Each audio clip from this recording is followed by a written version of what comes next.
We are blessed with a unique cultural propinquity. We are blessed with the human resources. We are blessed with good health, with strength. We are blessed with an abundance of natural and mineral resources. Dye, gold, we have all this. And yes, oil. If we can try to fix this country, if we can try to stabilize this country, Nigeria will be one of the greatest countries on earth. I can guarantee you. First of all, I just want to thank you guys for having me here. You guys have been so hospitable that I feel like maybe staying another week. But I have a problem. I'm not too happy today. Y'all happy, but I'm not. Uh-oh. Why not? Okay. You want to know why? Yeah. Okay. Since I've been here, I've been asking Amara, Chidi, okay, and Ogona for Akpu or pounded yam.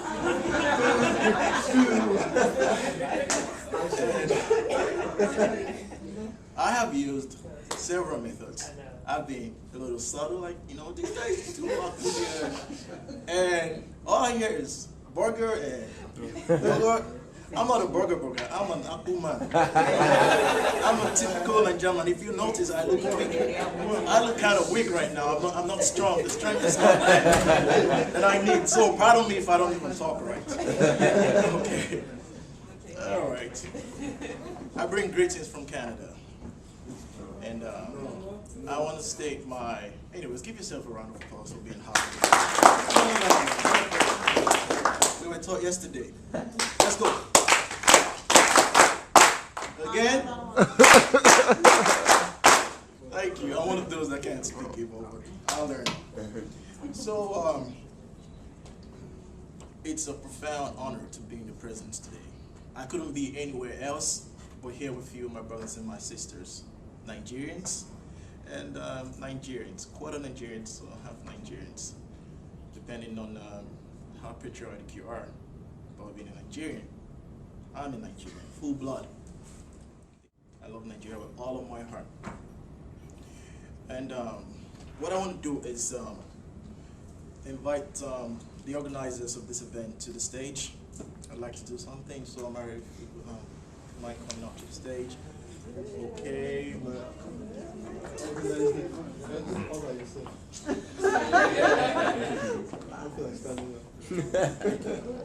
This is the only person we have? No. You asked me to record. Okay. Well, the reason I asked for them to come to the stage is because far too many times when we walk in and out of events like this without taking the time to recognize or appreciate the efforts that have been put in by amazing people like this. The sleepless nights, having to juggle between work, school, and family. So I just want you guys to do something for me, and you can say it in Igbo or English, and it's 2 words, just to say thank you to her. I'm going to count down, so from 3 to 1, you just say thank you, okay? So let's go, 3, 2, 1. Dalu! Amen. Yeah, I can relate with her, man. It's not easy. It's not an easy task trying to put together something like this. It's difficult, especially when it has to do with, they all call it politics. If you form a group or you say, oh, it's this politics, people are not interested. But when you say, oh, the band is coming, we'll have a packed room. But step by step, we'll get there. Okay. Now, before I begin my main presentation today, I would like to have a brief interactive session with you guys, and it's a question. We are family, so please, in your responses, be honest. Okay? This is a family gathering. And the question is, how many here would like to see Nigeria divided? And for reasons best known to you, and these might be reasons that are justifiable. How many here, by a show of hands, how many here would like to see Nigeria divided? Be true to yourself. Separated. Yeah, we got some hands, huh? Thank you guys for your honesty. what matters, in what house are you around or divided? Well, divided in the sense of having an own state, separating from the country. There's like making your own state, like Biafra, for example. They still share common territory. I would say keep it together. Okay, I mean, but we saw a few hands go up. Actually, I would say no, because I feel like all the states have their own things that they bring to the table, and to separate Nigeria is like, so you're about blue, you're about black, and I don't know. I just think that Well, together, just work on working together. Okay, what we're gonna do, we're gonna be talking about this, having a debate at the end of my presentation. But thanks to those who raised up their hands, those that want to see a separated Nigeria. In the same light, how many would not want to see a divided Nigeria or separated Nigeria? By a show of hands. Don't want to see divided Nigeria? yeah, don't want. Not see a divided Nigeria. Thank you, guys. During the course or at the end of my presentation, you guys would understand why I had to do this. So now, moving on to the subject of discussion, I'm going to be talking on a subject I have titled, "The Need for a Unified Nigeria, the Objectives of 1 Million Youths for Change in Nigeria." So for those who may want to write that down, I'm going to repeat it. The need for a unified Nigeria, the objectives of 1 million youths for change in Nigeria. Now, in this day and age, where countries all over the world, especially Western countries, nations moving fastly from a monolithic society towards integrating their societies to meet a multicultural status, is when Nigerians are passionately asking and calling for a separated Nigeria. We see Western societies, they're trying to set up projects, to integrate people, to get people from other regions to come. But this is at the same time where we as Nigerians, some are asking and calling passionately for a divided Nigeria. And so I asked myself, why? It bothered me a lot. I was looking for answers. I would go on the internet, I wanted to know why. So I decided to conduct my own probe, my own investigation into the matter. I wanted to know why people were calling for a divided Nigeria. So what I did was I focused my investigation on 3 sectors, actually 4. On the power sector, the health sector, the educational sector, and the economic sector. And I'm going to be talking about these issues in a non-orderly fashion. I'll begin with the health sector. What you find here is a system that is bleeding. What you find here is a system that is crying for help. You find a system that needs refurbishment.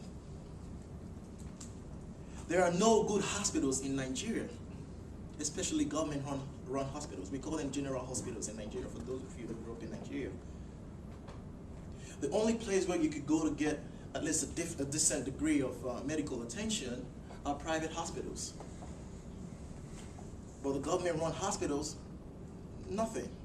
It's just there.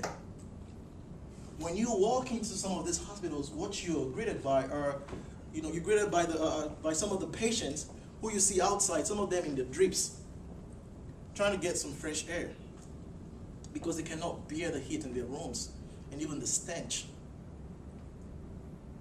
Talk about medical staff in these facilities. These hospitals are usually understaffed. Sometimes you have to wait for about a week or 2 weeks to see a doctor.